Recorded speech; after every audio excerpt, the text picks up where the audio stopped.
para o Rio de Janeiro porque o Ministério Público de lá quer apurar indícios de improbidade administrativa da direção da Petrobras. Matheus Coelzer, como devem ser as investigações?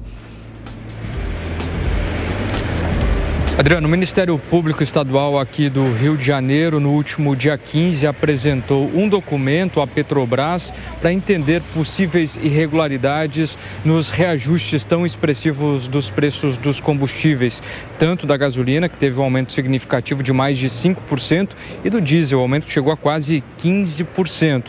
O presidente Jair Bolsonaro, que já vinha tentando manter os preços estáveis, e endossou também a questão da instauração da CPI da Petrobras para investigar essas questões ligadas a essas possíveis irregularidades e também aumento de preços. Arthur Lira também, que endossou fortemente a questão da necessidade da CPI. Ainda no que tange todos os trâmites ligados ao que o Ministério Público vem trazendo sobre a Petrobras, existem pelo menos outros 10 processos ligados à questão administrativa da Petrobras. A pressão do governo, dos políticos, mediante esse aumento do preço do combustível, não só aqui no Rio de Janeiro, que teve valor mais expressivo de 8,99% em relação à gasolina, também tivemos outros aumentos consecutivos de vários estados, aumentos esses que começaram em maio, junho, julho, e também tivemos agora, na última semana, o reajuste mais elevado da gasolina,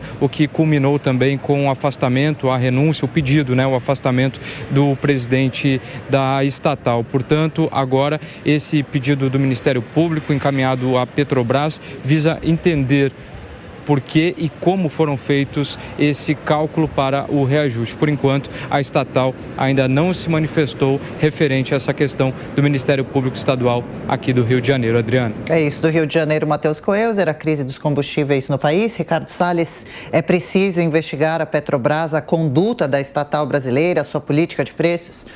Olha, existe uma norma que regula o abuso de poder econômico, principalmente de uma empresa que tem uma atuação característica de monopólio. Ainda que não seja um monopólio legal, ela tem uma posição dominante. Agora, também precisa ter um critério técnico para colocar dentro dessa conta, evidentemente, a variação do dólar, a variação do petróleo, tudo isso. Por outro lado, nesta conta também terá de ser colocado qual é o percentual dentro da produção total da Petrobras que não tem nada a ver com o mercado internacional, ou seja, o petróleo que é extraído aqui no Brasil, que é refinado aqui no Brasil e é distribuído aqui dentro do Brasil.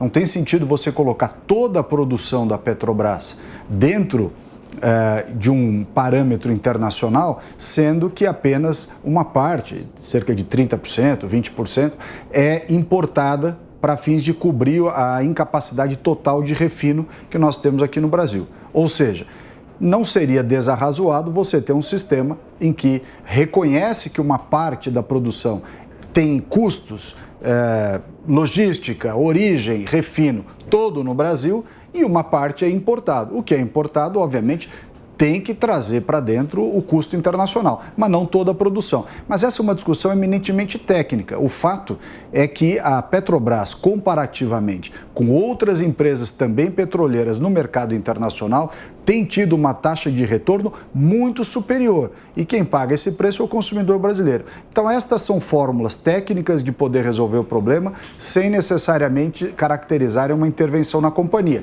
É preciso ter um debate aberto, afinal de contas, o controle da empresa é estatal. Amanda Klein, as pressões vêm de todos os lados, mas será que o Ministério Público age corretamente ao questionar esse tipo de discussão?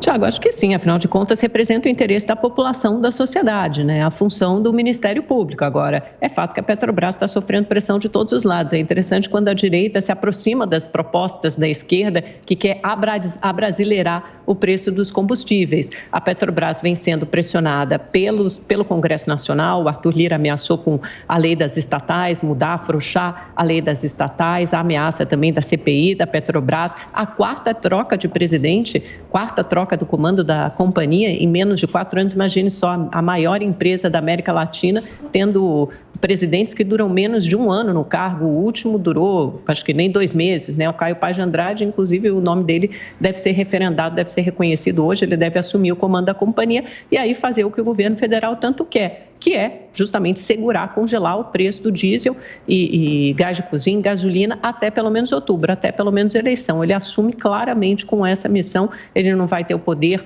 o condão de mudar o preço de paridade de importação. Para isso acontecer, seria necessário aí sim flexibilizar a lei das estatais, mudar o estatuto da companhia, mudar os diretores, mas ele deve sim mudar alguns diretores, principalmente o diretor de governança, que é um cargo bastante sensível, ali delicado, e segurar esse preço da gasolina e do diesel até outubro para não fustigar ainda mais o governo federal e o presidente Bolsonaro.